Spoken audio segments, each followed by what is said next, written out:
CM Revanth Reddy గారితో Telugu film industry FDC ఆధ్వర్యంలో meeting complete చేశాం.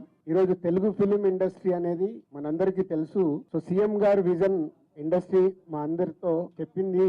ఈ రోజు తెలుగు సినిమాని మీ ఇండియా లెవెల్లోనే కాకుండా దీన్ని ఇంకా ప్రపంచ వ్యాప్తంగా డెవలప్ చేయడానికి ఇండస్ట్రీ గవర్నమెంట్ కలిసి పని చేయాలి అనేది మొదటి అంశం. తెలుగు సినిమాకి ఇంత గవర్నమెంట్ తరఫున మాకు రెస్పెక్ట్ రావడము, తెలుగు సినిమాని ప్రపంచ వ్యాప్తంగా గ్రో చేయటానికి, డెవలప్ చేయడానికి ఇండస్ట్రీ గవర్నమెంట్ కలిసి పనిచేయబోతున్నాయి. రెండవది హైదరాబాద్. ఈ రోజు మనకు తెలుసు, హైదరాబాద్ లో మన తెలుగు సినిమాలే కాకుండా అటు బాలీవుడ్ నుంచి గానీ, ఇటు తమిళ సినిమాలు, అటు కన్నడ సినిమాలు, అదర్ లాంగ్వేజ్, కేరళ, అన్ని షూటింగ్ జరుగుతున్నాయి. సో సీఎం గారి వ్యూ రెండో పాయింట్ లో హైదరాబాద్ లో ఇండియన్ సినిమాలే కాదు, ఇంటర్నేషనల్ హాలీవుడ్ సినిమాలు కూడా షూటింగ్లు జరగటానికి ఇండస్ట్రీ నుంచి మాకు సలహాలు ఇవ్వండి. ఆ రేంజ్ లో హైదరాబాద్ సిటీని ఆ లెవెల్లో పెట్టి వాళ్ళకి కావాల్సిన హాలీవుడ్ వాళ్ళు వచ్చి షూటింగ్ చేసుకోవటానికి కావాల్సినవి కూడా మనం అరేంజ్మెంట్స్ ఏం చేస్తే వాళ్ళు వచ్చి హైదరాబాద్ లో షూటింగ్ చేసి హైదరాబాద్ కి ఒక ప్రత్యేకత ఉండాలి సినిమా దానికని రెండో పాయింట్ చెప్పారు. దాని మీద మళ్ళీ మేము ఇండస్ట్రీలో కూర్చొని గవర్నమెంట్ కి ఎఫ్డిసి ద్వారా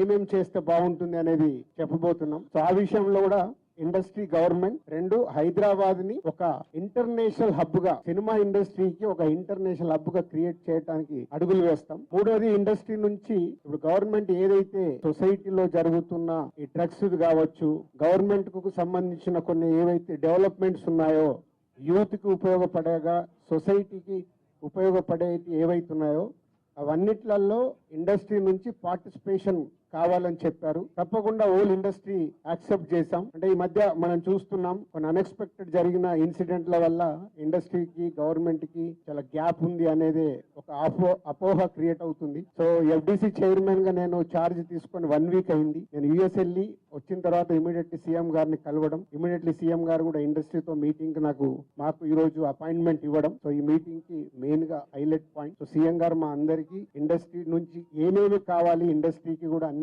ఛాంబర్ ద్వారా, Telangana chamber and Telugu film chamber ద్వారా వారికి విన్నవించడం జరిగింది. మీటింగ్ ఈ రోజు మాకు ఇండస్ట్రీకి కానీ అటు గవర్నమెంట్ నుంచి మాకు కావాల్సిన అన్ని అడిగి అద్భుతంగా సీఎం గారు దిశానిర్దేశం మాకు ఇచ్చారు. ఇగో ఇలా ఉంటే మీ ఇండస్ట్రీ ఇంకా ఇంత గ్రోత్ లో ఉంటుందని. సో ఎవ్రీవన్, సీఎం గారు మా తెలుగు సినిమాని ప్రపంచవ్యాప్తంగా తీసుకెళ్ళటానికి ఏమి చెయ్యాలి అనేదే మా drive. So whole industry next ఇంకో మీటింగ్ వేసుకొని మళ్ళీ సీఎం గారికి ఏమేమి